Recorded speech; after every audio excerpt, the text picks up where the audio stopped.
This episode of Sessler Something is brought to you by Tom's Tomb of Limited Interaction. All right, everyone. It's the end of the year. It's that time for reflection. It's that time to look forward. It's that point of time where you make promises to yourself that you try so hard to keep, and then you feel guilty around about the third week of January. Yes, it's my favorite time of the year. 2012. Well, it's been interesting for me. I can definitely tell you that. It's also been very interesting for the game industry. I've been going over my head about sort of the major stories, the big stuff, people acting badly about women, THQ, not really there anymore, Chapter 11. At the end of the day, the story that I think really just kind of maintained and proved itself to stay interesting since very early on in this year is Kickstarter.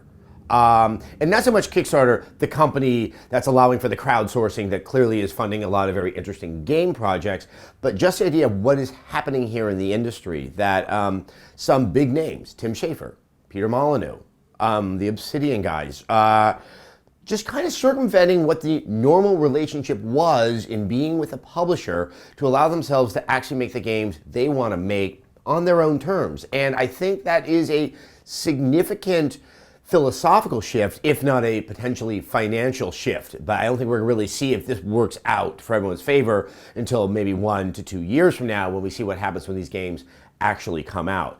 But I think you're starting to see the strain finally emerge in what has been kind of a more contemporary entertainment business model, with funding coming from the big publisher and then having a lot of control over the game.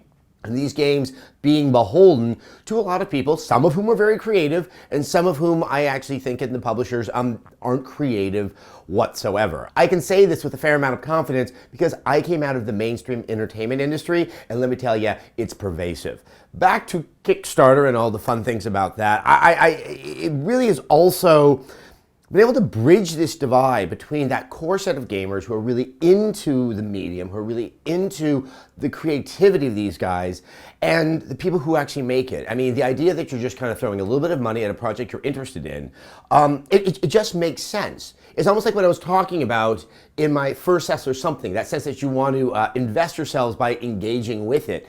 And I think what you're seeing is people who have become quite passionate about a lot of these projects. Now, I named some very big names, and there are also some much smaller projects that are out there.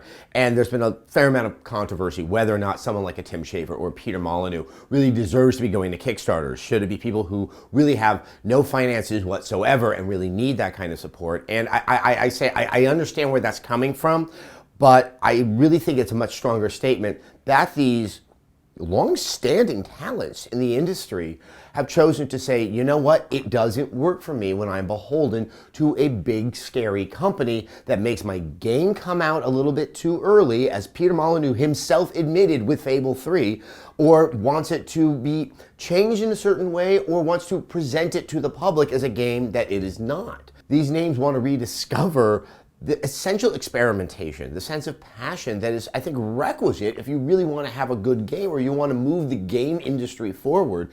And Kickstarter comes along and it offers this rather elegant way with which to accomplish that. I am not saying that there's a silver bullet to be found inside of Kickstarter. I look at certain projects like the Ouya, and it does give me a little bit of concern as to how it can really fulfill on what they're saying they're going to be doing. I think there are going to be some disappointments. Some of these games may not come out. Some of these games may come out and they're going to suck. I think, while it's not the same thing, the incident with War Z really highlights that there's a lot of trust that really hasn't been followed through on in a lot of these circumstances.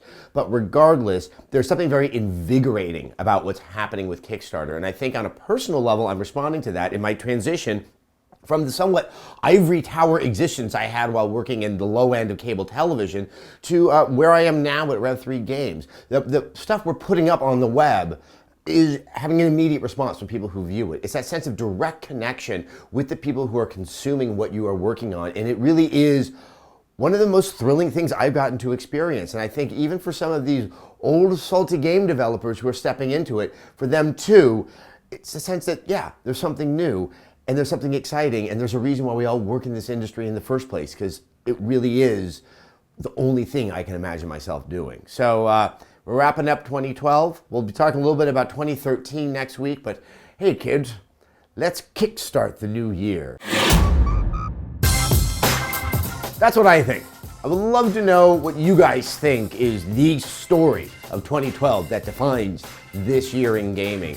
Also, make sure that you subscribe to Rev3Games. Just hit that subscribe button. You do it at youtube.com/Rev3Games. You can also do it on iTunes. You can also go to revision3.com. Also, check out my interview with Peter Molyneux. It really does touch on a lot of what's happening here in the world of Kickstarter and what it's like to work for a really big company.